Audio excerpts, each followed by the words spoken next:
don't they? Yeah. James, thanks Hello. so much for coming to chat with me tonight. I All really, good? really appreciate it. And the theme is mental health, Yeah. which, considering I've already been possessed Yeah. in this chat and lost my marbles a bit. Um, Has anyone ever said you sound a lot like Eleanor Neale?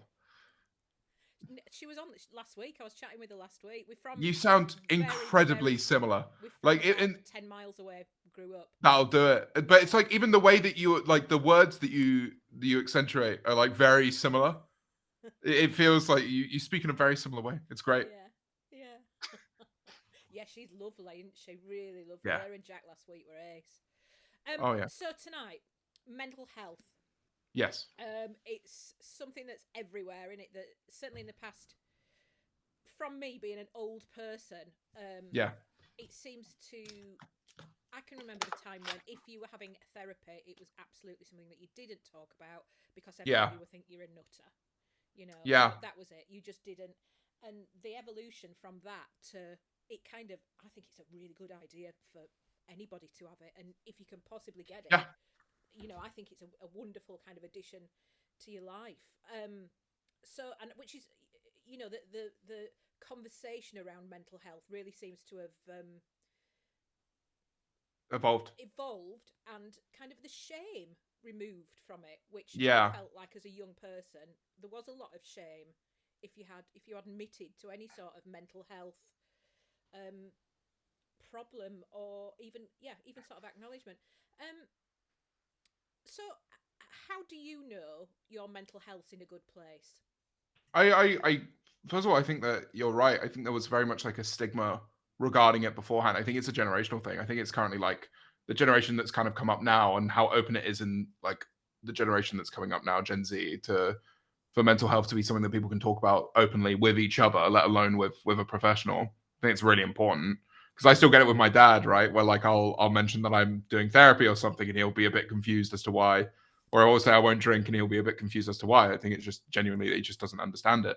Yeah. Um, for me, I find that there's like I for quite a while, one of the issues I had years ago was that I used to think that happiness was like this very fleeting, I'm extremely happy right now moment, and then everything else was just kind of this like gentle layer of misery until that next huge spike of serotonin or whatever.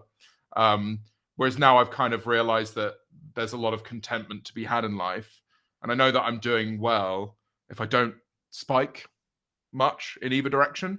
That I'm just kind of leveled out and tend to be noticing nicer things in life just in my day to day. If like the weather's nice, or if I'm really enjoying a coffee, or and that's where I tend to find if my mental health's doing well, it's like the little things will see much bigger.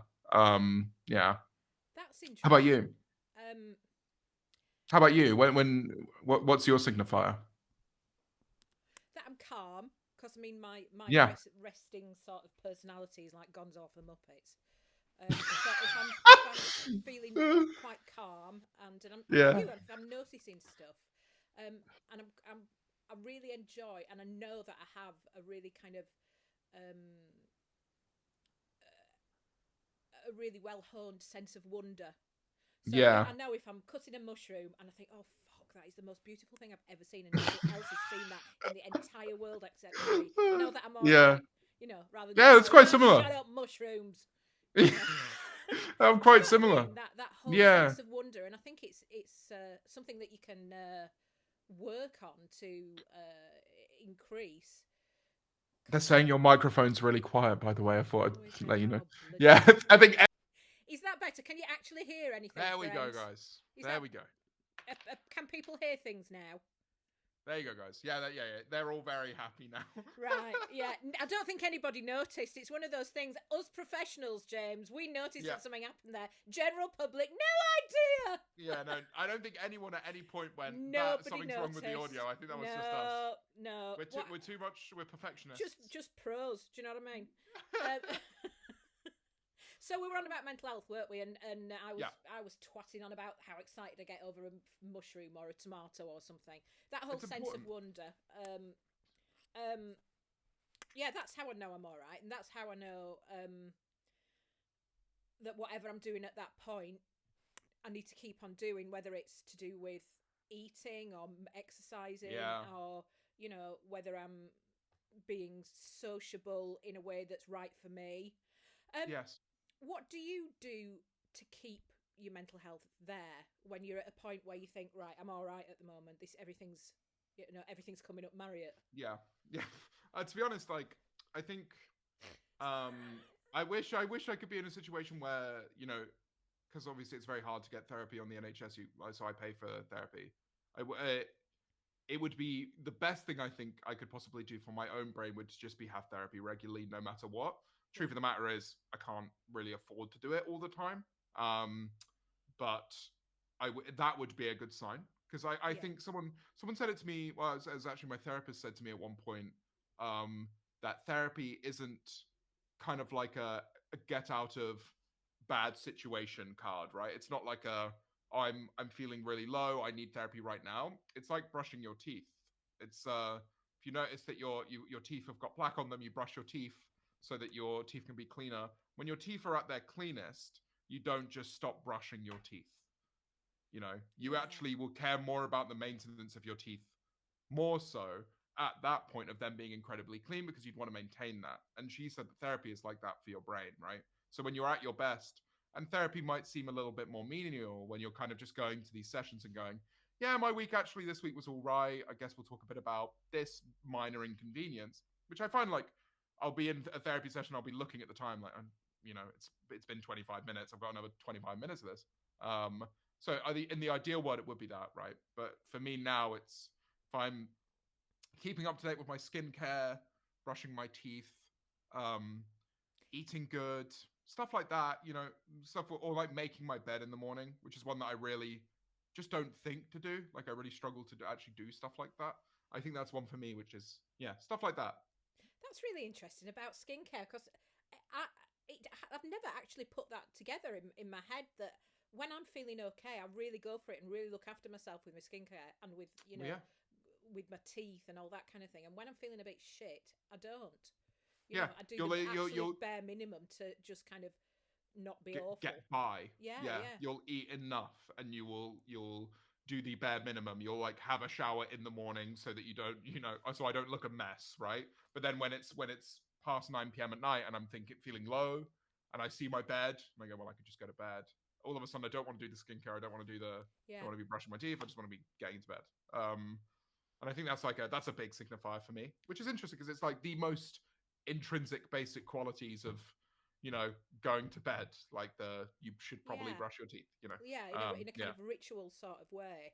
yeah, Um, what was I going to say? Oh yeah, I think I told you I'm doing a psychology masters at the moment, and mm, I'm doing quite a lot of work at the moment, which lots of this that we're talking about on the it's called the biopsychosocial model, and right, it's this whole idea that um your brain works on three different levels. So there's the biology. So if you're talking about it in terms of like depression, the yeah, biology of your brain, if your chemicals are out of sync in the brain, and you need serotonin or anything like that, then you have antidepressants. yeah, You know, and then alongside that, there's the psycho bit, the psych bit, which is cognition, which is all the talking therapies that yeah, discusses. There's the biology of the brain, and then there's how the mind works in terms of um, the cognition and how you're perceiving and how you're understanding the world around you and how that's impacting on you. And then the final bit, interesting, the social things, what's happening in your life, what's all the yeah, kind of outside things that's impacting your mental health at that point. yeah, And just doing some work on that really kind of helped me understand um, what we can do to feel well and yeah. to look at it from different points of view, if that's It's yeah. the actual psychological term for it, that there are those Yeah. three separate things. I, And I, I think it's really interesting because it's from my own experience. I feel like I don't know. I think there was maybe a point at university where I struggled with the biological side of depression, right? But I feel like for me, it's always been kind of in the way that it's like behavioral and the way that I treat my own brain, and again, stuff that happens around me within my context to lower my mood and make it difficult for me. And then it kind of gets into that cycle psychologically, right? And I think I've been quite fortunate in that sense, because there's only been a few times in my life where I felt like my brain was really fighting against me, in that sense, that it was like, no matter what I was doing, I couldn't deal with it. Like Yeah. it's felt like there's only been a few times in my life where I felt very helpless, and those are quite a few years ago now. But you said you've are you on antidepressants now, if Yeah, you don't I've mind me been asking? on medication on and off since I was about 14, 15. Yeah, And when I was very young like that, and especially like into my early 20s, I felt really kind of marginalized because of that I was a right. nutter, you know. No. But that's what I felt like at the time. Yeah. And then as the whole idea of mental health has moved forward, and as you know, you see a GP who just describes it in a different way, or you have some really good therapy, it kind of makes sense. And it feels like, well, if I'd if I needed for asthma, That's exactly then it. I wouldn't feel any sort of shame or failing in having one of those, because that's Yeah. just what you need. Or, your insulin if you're diabetic, or whatever. It's, Yeah. I know that there's times when my brain biology, I need to have my tablets, and I've been on them for solidly now for about, don't know, about 15 years, and I've tried Yeah. reducing my dose, and I feel it within a couple of weeks, and I start struggling. Um, Damn. and it's and even with taking the antidepressants, I can still have bouts of real full on depression, and I can Does feel it it feel coming on. biological still, or does it feel Yeah, like situational? no, it Damn. feels biological. Um, because I know it's only in the past few years that I've properly like worked out that, because I can be just crying all the time, can't get out of bed, all of this, and at the same time I'm going, there's nothing wrong with my life, there's nothing that's sending me like this, it's just how. Yeah. And in some ways that's quite comforting to go, actually it's just my chemicals in my brain aren't really working Yeah. so well at the moment. And it's it's not a I'm not judging myself, it's just a thing that I have. Yeah. And when I feel it coming on, I have to work really hard to get out of it. Yeah. But yeah, and when it's happening, I can be in tears, and I can say to my husband, "There's nothing happening to make me upset. There's nothing happening to make me feel like this, or nothing Yeah. unusual to make me feel like this. It's just how I am at the moment." Do you think that's one of the reasons why you've kind of, you've sought a master's in psychology, because it kind of helps you understand yourself more? Um, well, I've been a teacher for a long time, for about 15 years, and before that I was a screenwriter, and Yeah. so whether it's putting narratives together, or whether it's and thinking about why people do things, or when I was when I was teaching, I worked in places that were at kind of the difficult end of behaviour. Working with, Yeah. like, there was one place that was with young men who had all been excluded from school, and Yeah. it was really full on, and there was a lot of gang stuff going on, and if you don't understand how to work with behaviour, and it's always my behaviour, I can never manage anybody else's behaviour, it's managing what I need to do to Yeah. ensure that this room isn't going to turn into a riot, and they're not going to start stabbing each other or something, which they Wow. have Yeah. tried. So And just because my sister works with kids that are a lot younger, but so also similarly works in that kind of field, yeah, and but she's also someone that's been impacted a lot by her mental health, and I would say strictly as well biologically, like you. yeah, And it's interesting to me that I found, even with friends, people who drift towards that sector of work, working with kids that are struggling, to have struggled a lot with their own mental health. Like, it must help to, for those people to open up empathetically, I guess, to be more aware of, how that struggle can manifest in people, and those people not quite yet understand why that's happening or how that's happening. yeah, yeah. And I mean, I loved the whole behaviour stuff, and working with groups that were, where something could properly kick off at any moment, and Yeah. and in quite a serious way. There was one time where I was the only female working in that place where it was all. Yeah. And it was such a place that there had to be like two of the boxing tutors sitting in the room, Wow. and while it was happening, and they weren't that they were being bad for me, they were just, oh god. And the worst time was when it all kicked off in one class because one of them thought that another one had been disrespectful to me, so his answer was to like have him down and try and stab him, ring his brother, tell him Oh brother to my come. God. And then it turned into this riot, and they were all kind of defending me, but in a way that made me feel absolutely terrified. And apparently Yeah. the brother had a firearm, so then I had to be locked in in this little staff room because he'd ring his brother to come and sort it out, and it was known that the brother had a gun. So that was fun. Heavy. Yeah. But just the idea of behaviour and the idea of like empathy and behaviour I find super interesting. Yeah. And maybe that is, a reason with my own stuff why I'm doing, I'm kind of moving towards psychology now. Yeah.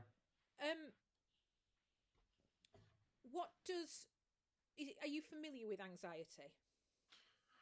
I think I actually remember the first time I felt the emotion. It's weird how anxiety manifests in me in an interesting way. I feel I get a lot of social anxiety, but I'm kind of in a position now where I feel far more confident and comfortable in my solidarity, I guess, or like being on my own and not needing to put myself into situations that make me feel uncomfortable socially. I very much keep myself to myself as much as possible. Um, I think when I was kind of getting into the online sphere, one of the big pressures is you need to put yourself out there. You need to meet as many people as possible because, they could want to feature you or you could want, you could make a collaboration and stuff like that. And now I'm in a very grateful position where I can kind of just like keep myself to myself. Yeah. I found like anxiety's definitely hit me the most socially. Um, and again, I would say it's definitely more situational, right? Like I'm definitely fearful of things that happen in the future or things I think might happen, but it doesn't impede me necessarily. But it does impede me socially at times. But how about you? Um, I've got more comfortable with it as I've got older in terms of social anxiety. Yeah. I I don't go out very much, or if I go out, it's somewhere where I really, really want to be, and I've no, and as I've got older, especially since I've been sober, knowing that I don't really like parties. And bearing Yeah. in mind, I was, from about the age of 13, I was off my head somewhere, at raves or it, Yeah. you know, It was quite similar. So until about, well, till I had Tom, till I was 30, and then after that there was occasions where I'd go out, have big nights out. But my problem, my big problem was alcohol. Yeah. But now I feel really content that I don't like going to parties. I like Yeah. if it's a group of people of like 6 or 8 people who I know everybody really well, and I really like being with them. That's That's ideal. brilliant. That's brilliant. I'm very much the same. But a Very big much the room same. full of people that I don't know. Ugh. Yeah. And I hate small talk. Can't be asked. Yeah. Cannot be asked with small talk. It's just Yeah. time wasting. Yeah, no, I'm very similar. My dad kind of raised me on the idea that small talk is useless.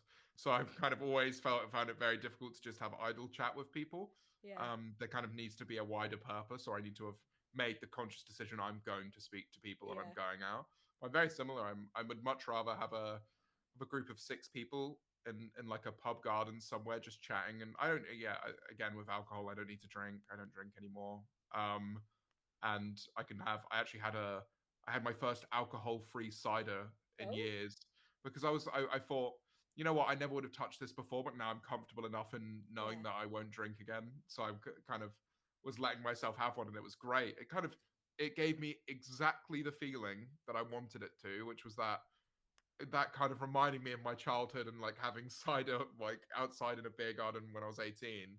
But because I've kind of forgotten what alcohol tastes like, to me it Yeah. tasted the same. So it was like I felt like I was having, I was part of it, and Yeah. it was a very very nice situation. But yeah, I'm very similar. I think big parties I very much I kind of feel uncomfortable in them, and I think part of it is the not drinking thing. It's kind of, you just feel like a bit. I don't know. I feel like I'm in a room with a lot of people who are drinking, and I'm kind of that guy in the corner. Like, Yeah. oh, you know, we're not going to ask him to do a shot or anything like that. So it's like, Yeah. I'm not above it. I'm just, I'm just in a different place, I guess. One of Weird. Tom's mates who doesn't drink handles it really well, and he goes and has an hour. If everybody's out on a big one, he goes out and has an hour with them earlier on in the night before it gets messy, and then he goes. Who's that? Erin. Aaron doesn't drink. No. Damn. Yeah. You He's can. I super can. healthy, isn't he, with his Yeah, gym that's the and thing. his. I could see that. Yeah. Yeah. Aaron's great. Yeah, Aaron's he is. great. He's lovely, and I've known him I've, since he was 3.5 years old.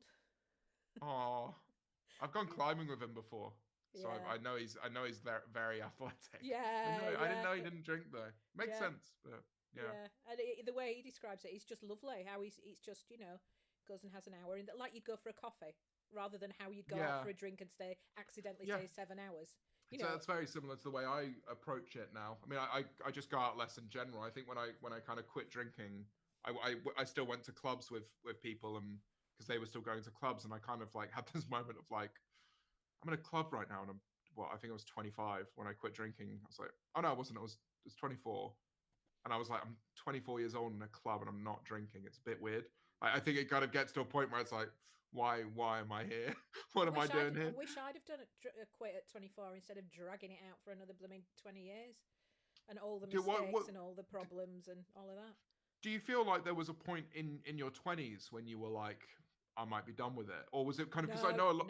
No, really. I was No. properly one of those that we'd go for a quiet drink, and I'd have a glass of wine, and then that was it. It was like a switch had been flicked, and that was it. I was going to be a pirate, and I was going to be there till 3 o'clock in the morning. I was going to force people to go find some club, or we'd go back to somebody's house, and it'd be really messy, and I'd have a hangover, and I'd be ridiculous, and then I'd have like the worst shame and guilt, even if I was fairly sure I hadn't done anything terrible, which I usually had. I'm very similar. I remember like when I was still going out a lot, the way that I would deal with it, the idea of like, I never wanted to ask people to be like, oh, please stay out with me, please get drunk with me, whatever. I would just buy the rounds. So like, I would end up buying like, I don't know, in one night, not for myself, but I'd end up buying like 20 to 30 drinks for people, because I would just be like, well, I want them to be here with me. Because it was almost like a kind of seeking approval in a certain way, right? It's like, I just want these people to be here with me and enjoy as much time as possible today, as we can, until it literally hits the point of we can't do this anymore. And that was so validating for me in the past. And it was I think that was the hardest bit in terms of quitting alcohol for me, because I didn't have that, that crutch anymore. And that was tough. Like, realizing when I socialized with people, like, there was a certain point where if I was buying drinks for friends and I wasn't drinking, it was just a bit weird. Like, I just feel like, why am I fueling your night out? What am I doing? So I think, that was probably one of the tougher points of quitting. But yeah. Was there a moment when you decided you were going to quit? Yeah, I remember I just started fully like live streaming, and that was like, at the time I wanted to consider it my job. Like, I'd quit like my main channel stuff, because I used to make videos where I just kind of took the piss out of people, and that was everything I did. That wasn't a great way of living, because when I started making the things for myself, I felt embarrassed by them, because I was like, well, like a year ago I would have taken the piss out of me. So I tried to distance myself from that as much as possible, right? But then I started streaming a lot. I'd stream like 3 times a week, 4 times a week. And I would get really drunk the night before, and I'd be so hungover that when I went to go and stream, I'd just feel like really like, ugh, I don't want to be doing this right now. So then when I went on a really big night out, and I'd also started personal training at this point. I was like trying to go to the gym. I've always found it really difficult to exercise. So having someone basically tell me, you come to personal training twice a week, this time, I went out on a night out before personal training. I woke up that morning. I'd slept too late, so I'd missed the personal training. So that was embarrassing. I had a guy basically messaging me like, "Where are you? Why haven't you told me you're not coming?" etc. And then I'd woken up and I had these cobwebs in my vision. So these like dark, like everywhere I look, and I still have them now. But you kind of, I was just told by the optician, you'll get used to them, and it's very true. I only notice them when I actually think of them. I just like every time I look, there's just these black cobwebs that move around in my vision now. And I thought it might be because I drank too much and that I'd had an issue with the alcohol. So I told myself, well, I'm not going to drink again until I go and see a doctor about this. Yeah. And then it took a week, and I went, wow, I'm really missing this. I'm really missing alcohol. That's a problem. So I decided to take a month, was still missing it, and then realized if I'm missing it this much over this amount of time, it's a bad thing. I should stop. Yeah. So I stopped. Yeah. I remember, like, especially what I was before I was screenwriting, before I was a teacher, before I was screenwriting, I was an actor, and I did that for about 10 years. And I remember in some theatre shows, when you're stuck in the middle of wherever it was, Basingstoke or Stafford or whatever, Yeah. and you're there for a few months and you've kind of developed this family with everybody you work with, and it's really close and it's really sort of intimate, and the drinking in those situations was mental. And so I remember loads of occasions where I could tell myself that if I went to sleep at 5 o'clock, that was fine, 5 o'clock in the morning, because I Yeah. still had 4 hours. If I had to be in rehearsals at 10, that was Yeah. fine. I still had 4 hours sleep before I've I been could get there. up, and all of that. And doing that time and time and time again, and just kind of rationalizing it, that that's completely fine. I'm healthy. It's I can killer. get absolutely off my face. I've like a huge night out, and then be in rehearsals at I 10 had a a.m. very similar thing in Spain. I lived in Spain for like half a year, and I was studying there for like a year abroad thing, and I would get really drunk. But the thing with Spain is the classes start at like 7:30 in the morning, and I'd be going to bed at 5. So I'd Yeah, be going to bed having an hour and a half of sleep, and I remember thinking, "That's one REM cycle. I'll be absolutely fine."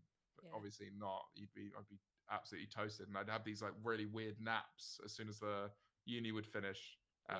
at midday. Yeah, it's not good. And it's kind of the way that you rationalize it when you're in that when you're in that position, and you're that's Yeah, and like I say, I wished I'd stopped 25 years ago. Uh, yeah, but it's one of those things. I have to say to myself, maybe I wouldn't have been as. I mean, I feel quite pleased with the not pleased. I'm right up myself with the amount of empathy I've got. Right up yeah, myself with that. yeah, That I do feel very empathetic, and I just feel like I've done so many awful things. There's hardly anything I can hear about that shocks me, because yeah, people do stupid things and people make mistakes, and you learn from them. And I feel I'm only judgmental when it's fun. yeah. I think you've been raided by Max GGs, by the way. Um, Have I? which means yeah. So he's. Do you know what that means? It means Not really. he's sent his stream here. Oh, I say. Yeah, he has. Does that mean there's lots of people? Yeah. Hiya! He's also said what's up. Oh, hello, Max GG. Yeah, we'll call him that. Yeah, he's it's very modern. Um, Yeah, let's talk about we're on about social anxiety. Did you have any yeah. plans how to manage when you were in a social situation that you didn't want to be in, but you had to be there, whether it was a work thing or a. Hmm. Did you have any kind of strategies to get you through that? I mean, I had a party um, late last year, and it was one that I was kind of doing for um, because someone else wanted to do it, and it was at their house, and I was like, yeah, I'll come along. Um, and I was, without going into too much detail, it was kind of important that I be there, um, and a lot of people were going to be talking to me, and I was just underprepared. A lot of my friends were there, and I spent a lot of time with just them. I find like it's almost like, let's say you are on a space station, and you're an astronaut, and you have this big spacesuit on, and you're like, okay, I've now got to go into space. So you Yeah, leave the space station to do the work on the outside of the space station, that to me is going out and talking to people I don't know at a party. At a certain point, I go, well, I'm running out of oxygen. I need to get back Yeah. into the space station. And I get back into the space station, and that comfort is my friends at a party. So I will go back to them and just kind of stand with them for a little bit of time and go, okay, Yeah. picking up some more oxygen. But sometimes I find that that's not even enough, and I have to go and find a little corner of the space station that is away from absolutely everyone else and just go and have a little sit down. And that is a very genuine thing. But I gets to a point, especially when I'm not drinking, that it's like I find that the oxygen. Wait, this is getting far too deep into the analogy. Essentially, it gets harder as the night goes on because the Yeah. more that people get incredibly drunk, the more that they will just say things without thinking, and you'll kind of be locked into these conversations where not much is being said. You don't really feel heard. They're Yeah. trying to be on a level with you, and you're not really there. And I find those very difficult. I find that I just kind of, I resort to that childlike part of me at parties where I was always like, where are the party rings? So I just like go and go and hang out with some friends and Yeah. maybe just have some snacks or something. So in So that quiet time, when you have that time out to yourself, what are yeah. you saying to yourself to kind of center yourself and get yourself kind of Hmm. prepared for going back into the throng? I mean, one of my comforts is my passion for my work. So I kind of maybe will message friends about like music and stuff. I guess it's very much like phone time. Like let's Yeah. disassociate on my phone. But I found myself lately just trying to, you know, use my phone as little as possible, and that's taken away one of my comforts. But I don't know. It's a very difficult thing. I will just sometimes lie down and think, just try and escape for a little bit. Yeah. Yeah, I'll go for a long toilet trip, which has made people think that I have maybe an issue with my intestines, but I am fine. I just need a bit of time out. Uh, I used to I had to go to a lot of black tie events at, the Grosvenor and Dorchester and stuff like that when I was wow, in education, and when I was, because I was writing in for the Times educational supplement for sort of 11, wow. 12 years, and I was a judge on various awards, education awards, and so the awards dues were always at these big Oh fancy yeah, places.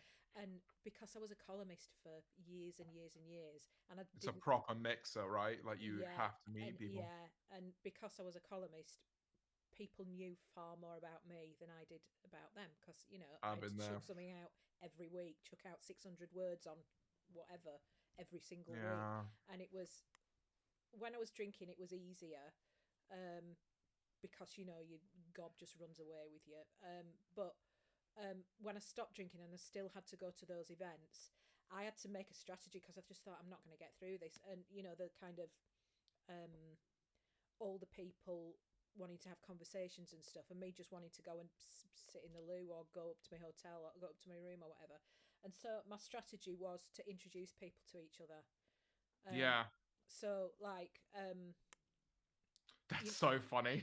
go and talk to somebody, and having a chat with somebody. I see somebody else that I think they'd probably want to talk to, and go and grab them over and say, have you met, da, da, da, and Yeah, introduce them, and then let them have that conversation, and I kind of fade into the background, and I yeah. just do that like on It's into the circuits. shadows. Yeah, just like on Yeah, circuits. So it just takes the focus away from me and onto them, yeah. and they'll be happy that they've made a new contact, that because they were very businessy, and lots of politicians and those sort of people there.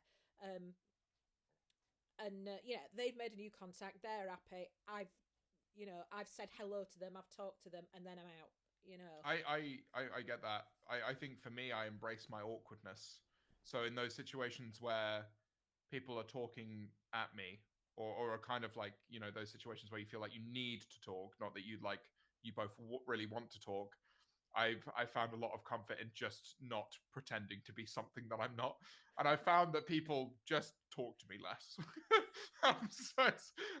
So that's great fun watching people like Yeah. slowly, because I think it's absolutely fine to like know that people aren't your people, or Yeah. I don't expect to be friends with everyone anymore. Like, I know that I'm not going to be someone's cup of tea, and that's fine. Oh, that's interesting. That's a really interesting thing. Yeah. How did you go about finding that first off, you're not going to be everybody's cup of tea because nobody is, No. um, and second, being okay with that and not taking it as A not slight. needing that approval. I think there's been a lot of times, both in relationships and in friendships, where I've felt really romanticized types of people and gone, like they're a very unique person and I'd want to know them. And I think you can kind of sometimes ignore chemistry for it, right? Like you can choose to be in a Yeah, relationship with someone because you think they're unique and they've done something really cool. You can choose to be in a friendship with someone because you think they're unique and they've done something really cool.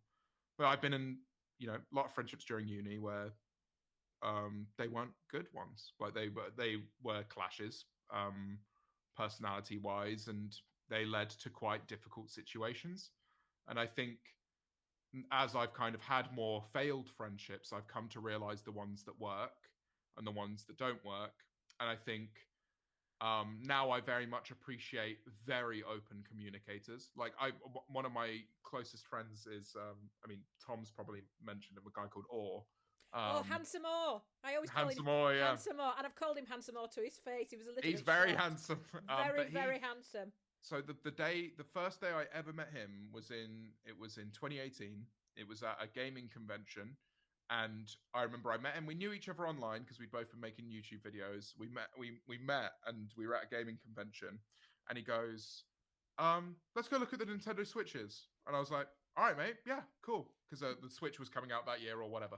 So we go over and we play a couple games on the Switch, and he goes, I want to go to the indie game section. Come with me. And I was like, yeah, all right.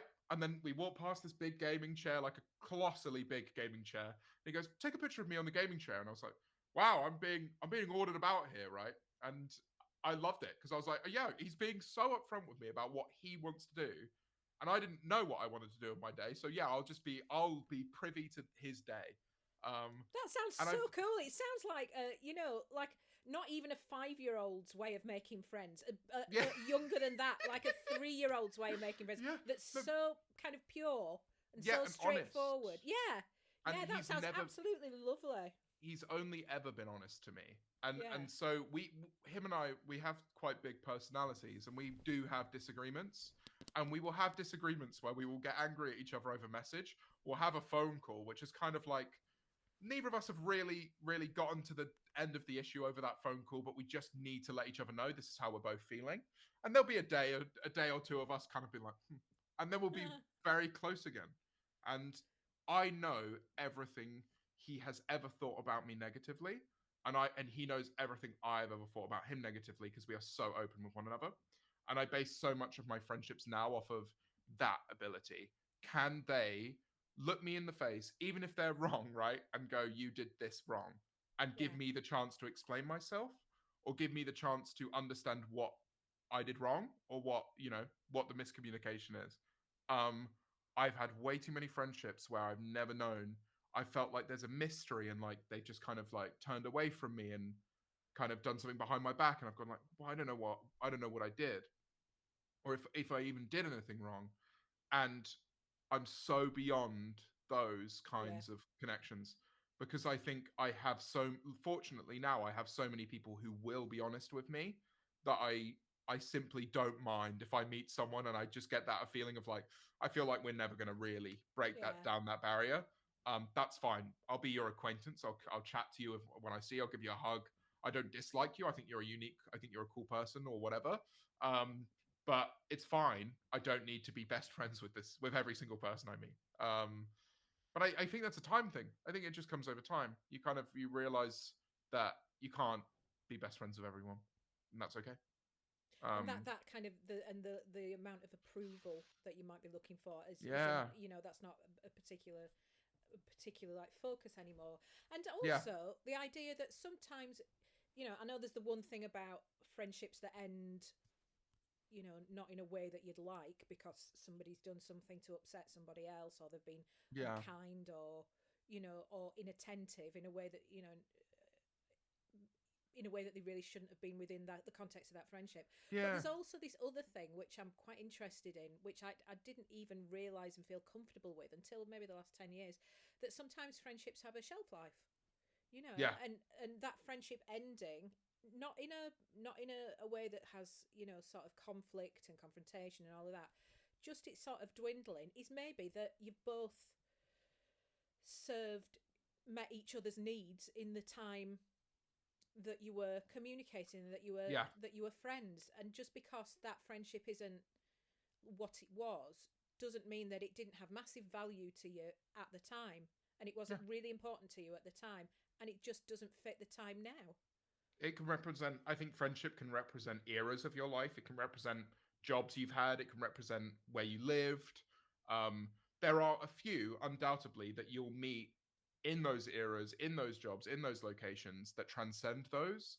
But you should never feel guilty for moving past something, because you're not better than it. You're just simply in a different place, you know?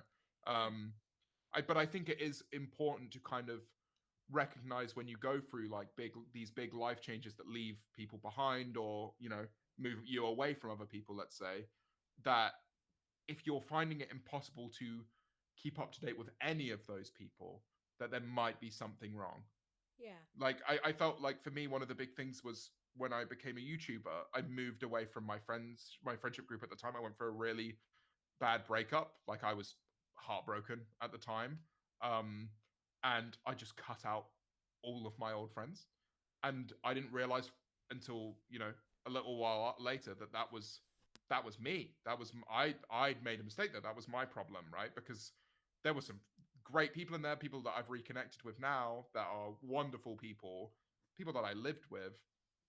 And I think it's important to recognize that, yeah, you can. It's not a bad thing to move on from friendships and for friendships to move on from us, but to always recognize that it's good to be introspective on these things. And if there's times where you feel like, God, why I haven't messaged that person in so long, but I missed them. And then when you see them, it's like nothing ever changed, and you can yeah, kind of just resume. Those are the ones to keep. Um, yeah. But what you're saying about isolating yourself, that's also kind of a symptom of having your mental health decline, isn't it? Of yeah, depression. I know when times when I've been quite depressed, that I just retreat. I'm not interested. yeah, I don't want to see friends. I don't want to. And they you know they just want to support me.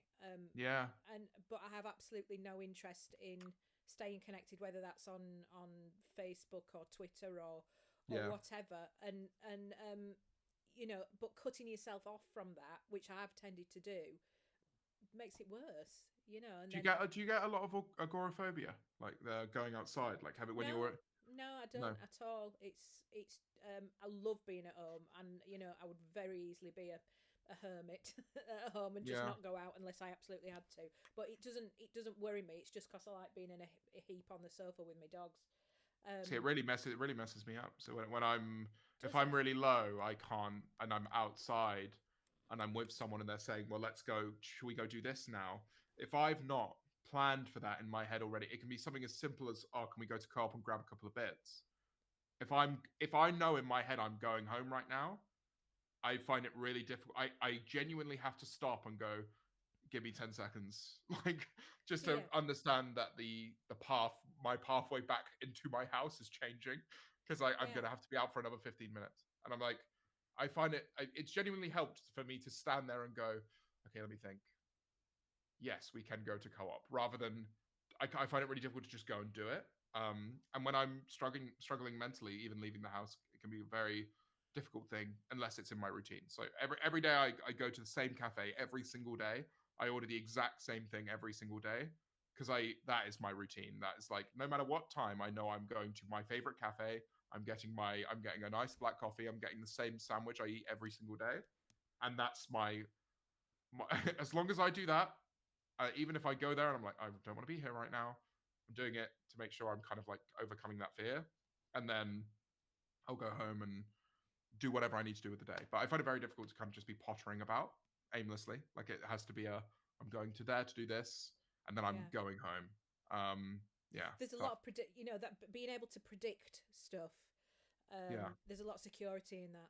If you go to this place, you're going to eat that, you're going to drink that, Yeah. and then the route there, the route back, and being able to, when there's so much in life that you can't predict, and there's so many things we don't have any control over, even things that you think you do, then suddenly Yeah. rugs pulled out. Yeah, it's a control thing. It's a having control thing. having those Yeah. things that you can control, I think, is really important, and the routines and the traditions of your life It's so is funny because important.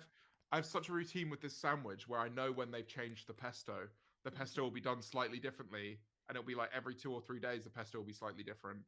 And then also I've gotten it so locked in that it's like this bun, right? And it has like 2 vegan sausages in it, and they're cut in half, and they're put like this and then this. But I found that that stack is difficult because it kind of makes the sandwich like fall apart a little bit. Yeah, But I found if you take out the bottom layer of sausages, it perfectly fits as a cohesive unit. And I know that so well because of the amount of like, there's the thing where it's like if you got infinite monkeys to typewrite, yeah. one of them would end up writing the whole works of Shakespeare. I've had this sandwich so many times that I'm reaching the point of infinite possibilities with my sandwich. You But got a it's a Shakespearean real, sandwich, yeah. yeah, right. It's a real comfort for me. I think routine in that way is so important. But yeah. Um, when I've been on the times where there was one period, maybe about 6 or 7 years ago, when I was really struggling with depression, and in fact, it must have been longer than that because I was still drinking at the time. And one of my things with drinking was, I would afterwards in the hangovers, being old, the hangovers last a lot longer, and the hangovers Yeah. really affected my mental health, and I just felt desperately sad and desperately full of shame and I wouldn't have done anything particularly bad.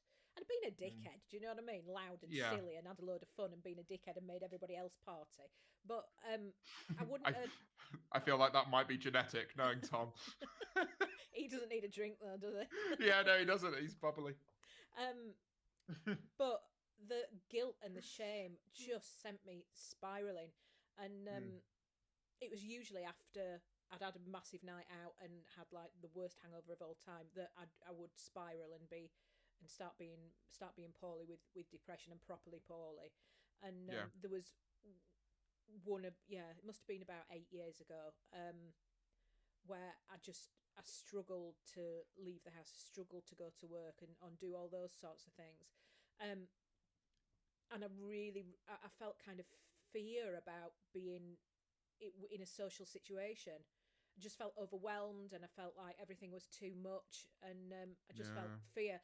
And so the way that I kind of got myself back into seeing friends and not being frightened and everything being too much was meeting them to go to the theatre or to go to the cinema, where we'd meet and we'd have a coffee, and then we'd go and see something, and the focus wasn't us, the focus was us watching something else. Yeah. And that was really, really helpful in kind of getting me back, It's a good helping me point. get It's a better. moment for you to dissociate, Yeah. right?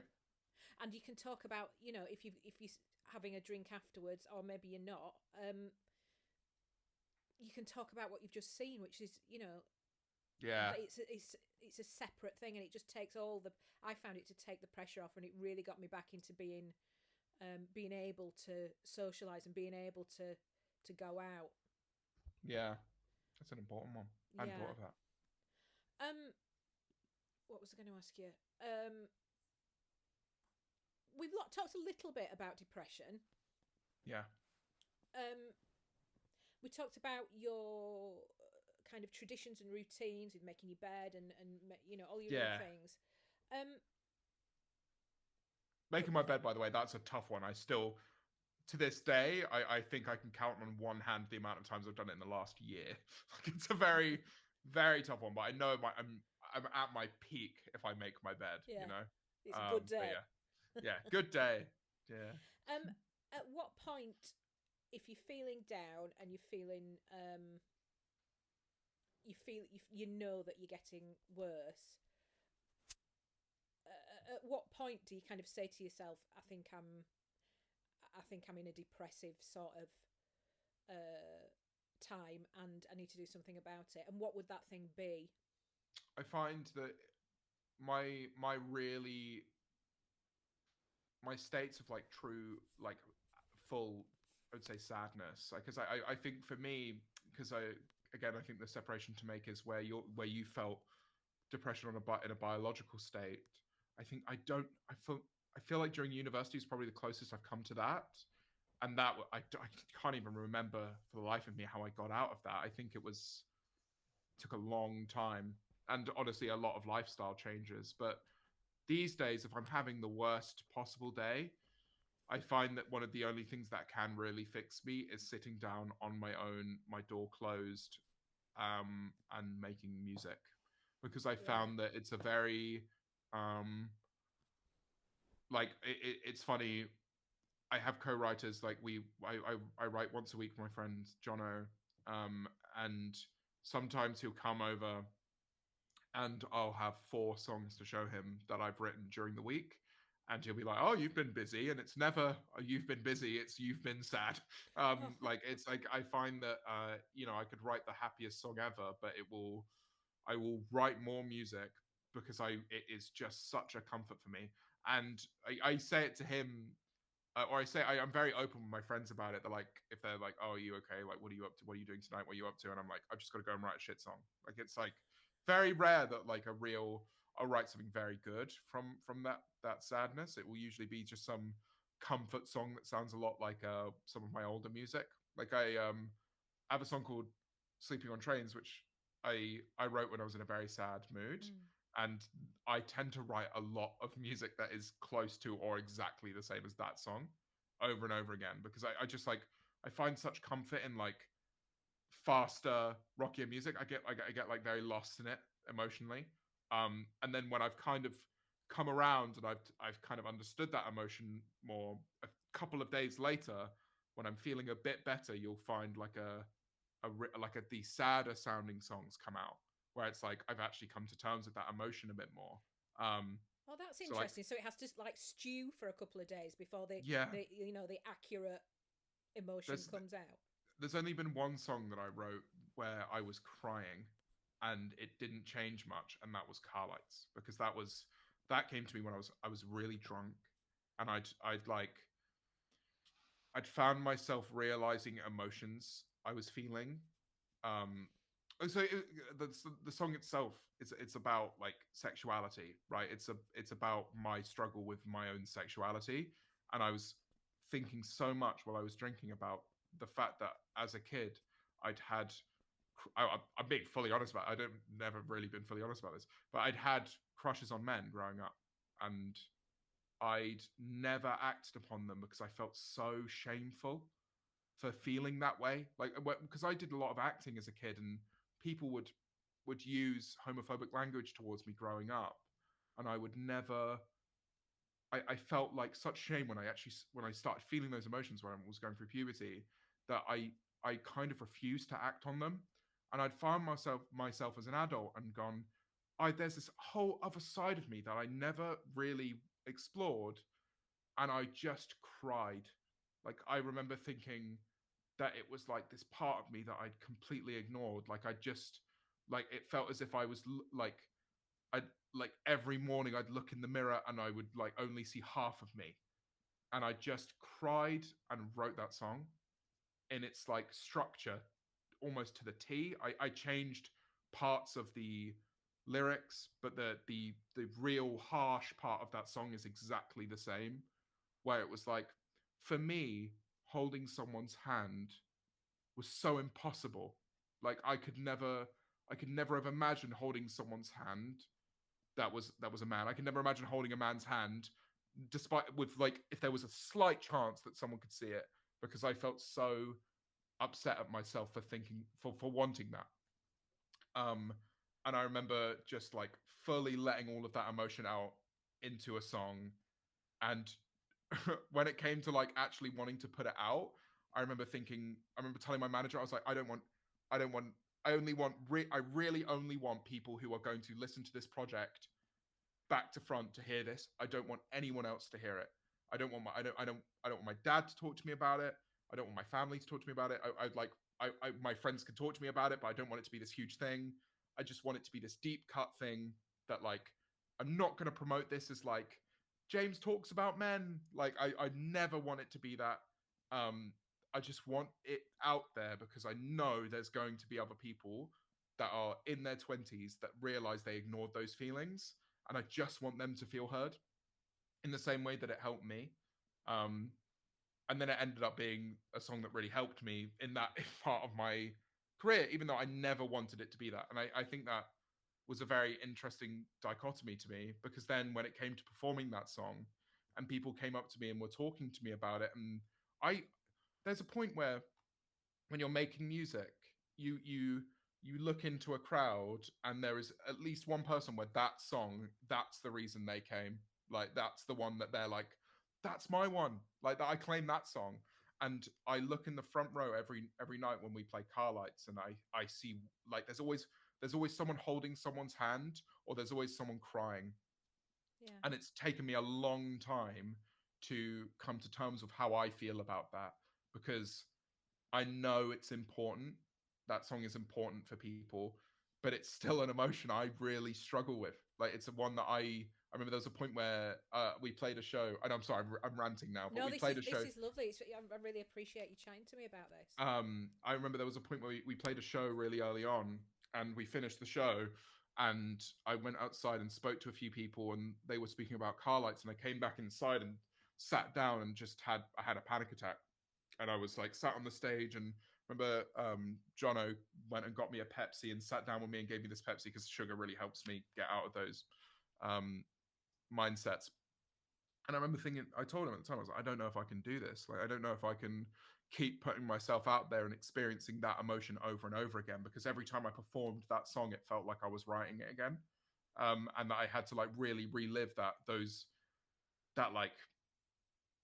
that that double layer of shame, right? Where I felt shame as a teenager, and then as an adult, I felt shame that I felt shame. Like I was like, how dare I feel that way towards myself? Yeah. Um, and I was reliving that every night, and it really hurt. And I've only recently gotten over that. I think with the last tour we did, because it was you do it so many times, and now there's new songs which I feel very strongly about. Like "Don't Blame Me" is such a hurtful song to myself. It's one that came from this thing of right, like I would feel sad about something, and then a few days later I'd write something which kind of brought my thoughts together. "Don't Blame Me" was one of those ones that brought my thoughts together very well. It's a very like it's a very self-flagellating song. A lot of my music is like um very introspective and very scathing towards myself. And I've now it's just that one's replaced Car Lights. It's just like now when I play a song live and I get really emotional, it's it's the latest one. But I think it's a very interesting way to deal with your emotions, but it is quite fruitful because you do have to face it head on over and over again. And kind of name them. Yeah. And like write it like for a while my therapy was just, James, what lyrics have you come out with this week? Because it was Yeah. we found that we found that I would explore things that I would never have really spoken about in therapy. And then yeah, weird one. That's interesting. Things that you wouldn't have spoken about in therapy. Yeah, you kind of like I have therapy every week. I have done for years. yeah. I So mean, I'm I'm in it. I'm in it at the I'm au moment. fait with the therapy, and there are some things that I don't want to talk about because it feels like if I talk about them, then they're real. Yeah, but you find like, and when you're writing music, you'll like come up with a lyric every now and then that's so scathing and so real, and then I'll go into therapy and go, well, I came up with this one this week. My therapist will go, all right, well, let's have a little look at that. Yeah. Like early on there was ones where I would have like these really weird dreams, like these very violent dreams where things would happen around me or whatever, and my therapist would be like, well, let's go into that, let's go into those nightmares, and we would speak about those a lot. And then like I had a lyric I wrote recently about like nightmares that I have these days are very different. I have nightmares where I'm well, it's these really weird, like almost like I feel like I had this nightmare. I was in a room. There was just this like blank white room, and nothing was happening. No one was there, and I was just anxious. And I remember waking up from it and go, that's one of the weirdest like sandbox nightmares that I've ever had. Yeah. It was just like this kind of uncertain feeling. But I find that a lot of my therapy topics I just kind of subconsciously come through in writing, and then I just go, well, this is what I've written about this week, so let's talk about that. Before we have a look at some questions from our pals on the Twitch, can I just go back to what you were saying about like the kind of internalized homophobia about yourself? Where do you think that came from? And was there a moment where you went, nah, this is bollocks? Not, I'm not listening to that voice that says who I am is wrong. Yeah, I think, I mean, to be honest with you, it is something which has happened very progressively over my life. Like, again, when I was doing a lot of theatre as a kid, people would kind of throw around homophobic language towards like theatre kids, because it's like, I don't like musical theatre, that's whatever. And then I used to love Wicked, right? And I would sing I'd sing Elphaba's parts, I'd sing, every part of that musical, and even the girls at the theatre society or wherever I was doing it, they would use homophobic language towards me because I'm taking their parts. And so growing up, I just had this feeling of like, well, clearly there's resentment there, and they're using this language with it, so that's a problem? Question mark. And then when I was kind of like, I remember having a dream about a guy once that and feeling so. It was a dream where this guy was just like chasing me down the street, and he was out, right? Even at like, I think he was 13, 14, he was out, and I was a little bit younger than him. But I was so like, this idea of this like guy chasing me, I was like excited, and I woke up from the dream just feeling like, well, that was weird. I hated that. That was weird. And my sister came out as bisexual or pansexual, I can't remember, when a year or so afterwards. And I remember at first thinking like, that's weird, that's a phase for my sister. And then over time, I kind of very soon after, I was like, no, this is okay, like that's a normal thing and that's fine. But to apply it to myself, I found very difficult, like to cross that barrier from I'm absolutely fine with every single person I know. If I had kids, I'd be absolutely comfortable with that. I'd love that for them. But for me, it was always a far more difficult thing. And then it was only really when I was like starting to date again that it kind of crossed my mind as like is this something that I want? Is this something that I want to explore? Is this something that I'm ready to explore? And it was just still a very tough topic in my mind, because of how almost taboo it felt like people around, like my peers, would make it feel to me in early life, which is why I try to preach such an open thing now, because I feel like if I had just been more open with myself growing up, that I would have realized there was nothing wrong, there was nothing strange, there was nothing covert about it. But yeah, it's still something I actively think about, and I actively, toy with in my mind. Our Tom's come out to me as straight about 20 times. Yeah. And every time I have to say to him, babes, it's just a phase, don't worry. It's just a phase. And I won't love you any less because you're straight. Yeah. Well, this is the thing right now. It feels kind of generational, where it's like, I think, a lot of people growing up now are able to be far more honest about themselves and with it. Where with Tom, it is that thing of like, I think everything in his mind has gone like, he's had every opportunity to understand his sexuality in any way that he wants to. And that's great, to the point where him going, yeah, no, you know what? I think I'm straight is like such a healthy, good thing that he's been able, it's not just this norm for him. It's this like, no, I think that is what I am.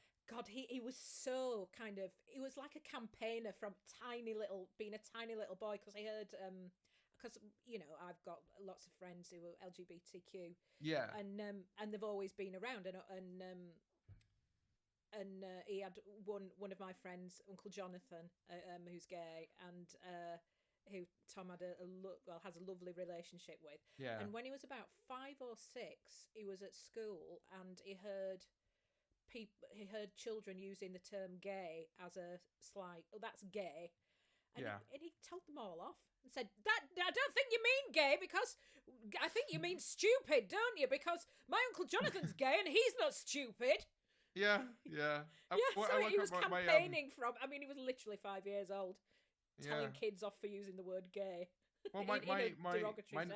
My neighbors were gay, so like I was always raised around like the idea like there's nothing nothing wrong with that. Like these Yeah. neighbors are great people. They used to run. They had this art gallery they ran every year. They had like such a cool house. I was like, yeah, this is cool. I'd never had a weirdness with that. I think it was just when it hit my family that I was like, Yeah. that it was like I that was a step to understand that it was like something not separate from my family. It was like, no, this is something that's normal anywhere. I think that was that only happened when I was like a very early teenager. So that was I think my sister came out to me when I was 12 or 13. So but that was great. My sister being LGBTQ plus was a very important thing for me because I think that really helped me understand that very early on this is going to happen. Like, there's going to be people that Yeah. that come out, or there's going to be people that hopefully they don't even need to. But it's like, and then throughout my life, it was never a weird thing. Like, I remember there was my friend. I had a friend at school, and I knew, like, for the longest time, I just knew, and he never really had to tell me it. And I remember he came out to me at a house party once. We were both really drunk, and I just started laughing because I was like, oh yeah, yeah, I know. Like it's not a, you didn't need to. Yeah. I know for him it was a really cool thing because he was like, I'm gonna do it. I'm gonna like go Yeah. and talk to my friends about it, and this is a big thing. But like, I think all of us were just so, we were all so close that we're like, we kind of knew Yeah. anyway. Oh, So that's lovely. That's really yeah, lovely. James, because I've turned my Twitch off, I can't see oh anything yeah, because I'll no doubt do it wrong. Do you want to get a few questions yeah. from the Go on, guys. chat? Shoot us, If shoot we us just some do a questions. few, because yeah, that'd be brilliant. If there's anything that leaps up that you think, oh, that's a good one. Or do you have any advice on how to build self confidence and self image? Do you want to go first? Um, I think confidence and self image. If we split it up into different things, there's appearance, and there's you kind of your personality, how you are, and those are two different things. And first of all, I'd be really careful to not interchange the words appearance and attractive. Yeah, So having an appearance that you're comfortable with is one thing. Being attractive is a totally different thing. Do I yeah, feel attractive? Well, that's got nothing to do with what you look like. yeah. You No, know, am I attractive? And I have to think, attractive to who? Who the fuck am I trying to attract? yeah, It would come to it on the way that I look. Who cares? I'll look like what I want to look like, and if you like that, great. If you don't look. And it yeah. took me years and years to get to that point of just going, I think that's how I am. And you can absolutely have your opinion on what I look like, have your opinion on how I am, but it's nothing to do with me. Nothing to do with yeah, me. It's your opinion. perception. I Yeah. think the important thing for, like, at least for me with self image is like I've always grown up with like a little bit of a, I didn't like this part of my body, or I didn't like this part of my face, or whatever. I've always found that something you're very much in control of, and this might sound like really superficial, but I love the fact that now I've got like a basic understanding of what I like to wear. Right, so I have a coat I like to wear. I know I'll go like, you know what, today's like a light shirt day. I'm gonna wear a white shirt. I'm gonna wear my jeans. Try and match my socks as best as possible. And I feel like that to me is really important for self image. Like, knowing if I'm leaving the house, I'm like, I've actively picked what I'm wearing rather than just throwing something on. I found that's like really important for my. I walk out with a different air to me if I know that, like, I've chosen this shirt and I've Yeah. tucked it in, and I'm like, I'm wearing this coat in this way, and I think that's really important for me because I think it's very difficult to control the way that your brain, processes your own like body image or your face or your insecurities. But one thing you can be in control of is, that shirt's cool, I'm going to wear that shirt today, and I'm going to match it with these jeans or these trousers. And I think that's fun. And Yeah. they don't have to be expensive. I mean, like, this is just a very cheap white shirt that I got. I can't even remember where I got it from, but I just got like a little oversized one because I like how it fits on my shoulders. And I think that's important for So self wearing image. stuff that you love, that you feel good in. Yeah, that you feel comfortable in, and that you Yeah. like, no matter what you, when you look in the mirror. And like, if I went into the mirror, I saw this really interesting TikTok where it was like, um look around. I'll try it on you. So look around the room right now, and I want you to look for as many red objects as possible, and count them in your head. Count as many red objects as possible. Okay, now Yeah. close your eyes. How many objects do you remember that are blue? None. See? Because Yeah. you don't remember the blue objects because you are looking for red. So you kind Yeah. of, the idea is that when you look in the mirror, when you look in the mirror, you're looking for the things that you dislike about yourself. So of course Yeah. you're never going to notice the things that you like about yourself. You're going to go to that mirror and go, well, I don't like this part of my body. I think I'm a little bit chubby here, or I don't like the way my nose looks or something. But you're not going, for example, I like my eyes. But when I'm looking at myself in the mirror, I never go, oh, let me look at my eyes. No, I'm looking at like the part of my body that I dislike. Yeah. And I think it's important to recognize that your brain's just going to do that, no matter what. And I think for self-image, it's important to recognize that, hey, the way that I look in the mirror isn't the way that I'm perceived by everyone else. So who cares? You see, You know, I think I've overcorrected. I think I've overcorrected nowadays because I look in the mirror and I'm like, that, you're a fuck. Yeah. That's great. Get Well, you. that's the thing. When you're wearing a nice outfit and like you catch yourself like walking past like a window which got like a slight reflection, I'm always make sure I'm like checking my so I make sure I'm looking good. Yeah. Yeah, and I was so kind of, it would made me so sad. Did my parents when I was younger, and it's really in the past 15 years or so that I have slightly overcorrected to the point where I'm like, yeah, I'm a fox. Don't like it. Don't look. Whatever's none of my business. Exactly, I know what I am. Don't need anybody else's approval. Yeah, and I think it's like, I think there's always room for a nice little compliment, and you'll always have people in your life that will give you a nice little compliment every now and then. Of like, oh, I like those shoes, or oh, I like what you done with your hair, nice haircut, stuff like that. And I think those really sitting on those things and going like, yes, Yeah. I love that, thank you. I try and do those as much as possible for other people as well. Like if I notice a slight change, as long as I know that person's comfortable with like saying, you know, I like your socks or whatever. I had someone approach me in a train station the other day. I'd actually spotted them first because I was like, God, that coat looks really cool. I want to say something. And they came up to me and went, you're James Marriott. And I went, I like your coat. And I was like, I think it's really important when you like something of someone's, or you like, you notice they've done the hair slightly different. You're like, oh, that looks cool. Tell them, because I think and I'm 100% with that. Yeah, I do that as well. On the flip side, you'd want to be told, if you've done something a little bit different and you're taking that risk today. If someone goes up to you and goes, nice hair, you're like, thank you. That means a lot.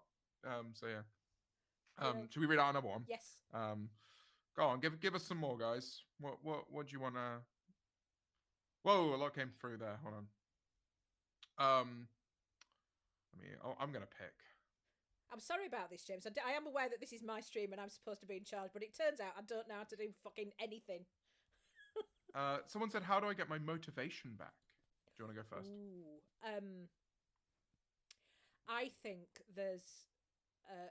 I've been poorly for quite a long time, and I'm getting better now. I've had, I have chronic fatigue syndrome and ME, and so for a long time I've not felt motivated. I've not felt well enough to, really sometimes just to function, and it's part of the reason why I'm doing this, because I can't work at the moment because of it, and also because where both my parents and my mum-in-law are all coming, in the very late stages of their life. So I have to look after them quite a lot. But one of the reasons that I'm doing this masters was to give me some real structure and to get excited about these things that have really, I don't know what I'm going to do with this degree. I'm just doing it because I enjoy it at the moment, and it's really nice to get into that. But and so actually doing that has really boosted my motivation, because I felt like I had none.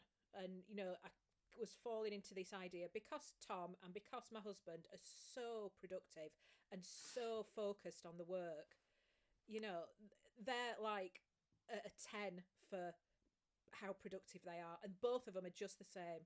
My husband's always got 25 different projects on the go, or he's written some music, or he's done this, or he's working with Tom on something. And, and as you know, what Tom does everything all the time.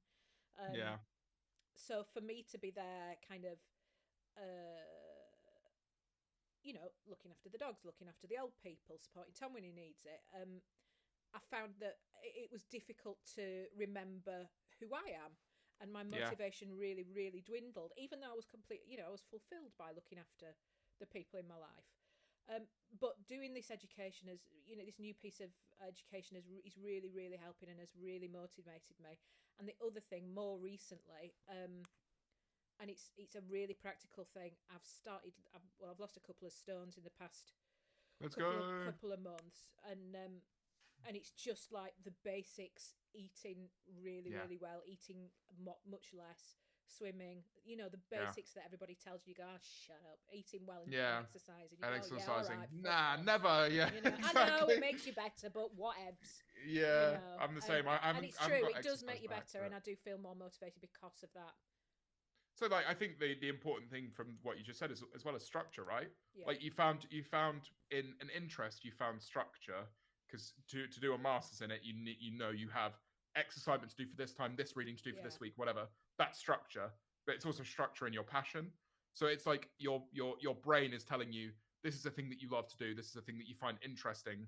You must do this every week, and it's the same with exercise, right? So when you like, I'm always told, oh, you should go to the gym 2 to 4 times a week. But then when you actually do those 2 to 4 times a week and know you need to keep that up, it is structure. It's the same as me going for my sandwich in the morning. Yeah. I think it's very important. I think you're right about like eating well. I do like a meal prep thing because I suck at cooking. So I know I just have a thing where it's like, I have no excuse. There is a healthy meal in my fridge right now that I'm going to eat after this, that all I need to do is just put it in the oven for 12 minutes and it will taste fine. And it will, give me all the nutrients I need, and that's great. I think for me, in terms of actual motivation, I got very lucky because I found my passion, which is also my job, is also my comfort mechanic. It's my coping mechanism. So it's like I found that if I'm feeling really motivated, I'll do my work, which is music. If I need a break from that, I'll do my passion, which is music. And if I'm feeling sad, turns out that music will actually help me. Oh, so what it's a like, wonderful thing. What a wonderful thing to have in your life that, meets all those needs. I will never shut up about it because because I had a business meeting about something irrelevant the other week, and they were like, they went around the table and they went, what's your dream? Like, what would your dream be? And I've watched people that in a very similar situation to me go, I want to do X thing, which is completely different. And then it came to me and I went, I'm doing it. And I think it's so important when you find the thing that you love and you're like, this is my purpose for now. If it's whatever it is, it doesn't have to be anything like special. It can be I love gardening. Right now, like I'm growing chilies in the back garden and they're gonna be great, right? Which I've had friends go through the chili stage, and that's fantastic for them. It's just being about being proud of that. And don't feel bad if you don't feel bad for never showing up about it. Be happy with it. What I did forget to say about motivation and about productivity is not confusing productivity with self-esteem. Self-esteem isn't measured by how much you've got done in a day. Maybe if you're having a tricky week, there's been times where I've been quite depressed, and for me, or where I've been poorly over the last couple of years, where getting up, having a shower and getting dressed is a big deal, and integral. That's a total win. And anything more than that is just, bonus. And just really locking that idea in my head that productivity and self-esteem they're not the same thing. And, you don't have to measure yourself by what you've achieved in a day. Absolutely. Maybe you need some rest. And rest is the thing that will support you to get better, but the thing that will comfort you at the time, Yeah. And not underestimating the power of kind of resting. Yeah. I agree. Have we got one more? You do one more, boys.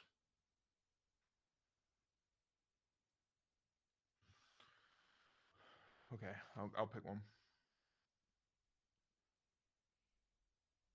Oh, this is an interesting one. How do I deal with? Okay, they say lower IQ. I think that's kind of a very weird way of measuring intelligence anyway. I've been doing shitty in education and all my friends are geniuses and it makes me feel really insecure. I find that interesting. Yeah. What do you think? Well, I think some of it is the education being the right time for you. I failed all my A-levels. I wasn't interested in learning. I wasn't interested in any of it at all at that age. At 18, it wasn't the right time for me. And I didn't get interested in education, in learning, until I was about 37, 36, 37, and then went on and did, degrees and loads of qualifications, and lots of teaching qualifications and that sort of thing. And I just can't stop it. I can't stop learning, and I can't imagine that I will ever not have some sort of formal qualification on the go, because I just love it. So I think there's something to be said for it being the right time for you. And, there's this outdated idea that you do education, work, retirement. And that's something that was about in the blooming 1940s, when people died age 65. Yeah. It's just not relevant now. So you might have a range of careers, and one might be an exciting one where you do all sorts of things. Another one might be, that you're stacking sex shelves in the supermarket because you need to pay your bills. And another Yeah. one might be, you've got this thing that you're doing because it's creative, or because it's whatever, it fits in with the things that you love doing. And you might have a number of different careers for different purposes in your life. And some of those things might involve education, might involve, Yeah. going to university or going to college, or doing some sort of course to learn stuff. So, first of all, I wouldn't assume that you have low intelligence at all. There's people who are brilliant at some subjects, and other subjects it's the hardest thing in the world for them. So it might be that you've not kind of gelled with your subject yet, and that might take some finding. You might need to find your subject, but and I wouldn't assume that your friends are all geniuses either, because that would be unlikely. If you think about it in terms of evidence, is there evidence that A, you're lower, and B, they're not just cleverer than you, they're higher, Yeah. they're geniuses. I think that would be difficult to evidence. It's So incredibly arbitrary, right? Well, like as the further you get away from the school system, you realize how arbitrary your results were. yeah, But when you're in it, you're compared by numbers yeah, every day to yeah, the people that you spend the most time with, and it feels really intense. I used to be very competitive, and I'd hate it. Like if I was doing badly and my friend was doing really well, I'd hate it. And I only really got out of that mindset after uni. Whereas now it's like I work with so many people that do music that like really didn't care for A levels, just went to college, did like BTECs, then went and did music at university, and they're in the exact same place as me, on the exact same level, making the exact same mistakes, doing the exact same stuff as me. They're just doing it because that's what they love to do. And I think to get caught up in this idea of like, oh, academically I'm not good enough at biology. Okay, maybe you're not meant to yeah, understand biology. Maybe that's not your calling, right? Maybe your memory's not the best for short-term like exam memory, which by the way that's all that A level results really is how good are yeah, you at sitting down and trying to remember things, and two, actually remembering them. And those are they're important skills, but they're two of so many skills. And there is nothing in later life which means that it is an easier run for those two skills than it is for so many other skills. And I think it's very intense if you're at school right now, but sit in the comfort that is definitely one of the things that for the rest of your life will not matter as much. Like you will just kind of find your calling, find a yeah. job that you want to do, and go through that rigmarole separately from education. But it's good to fall back on.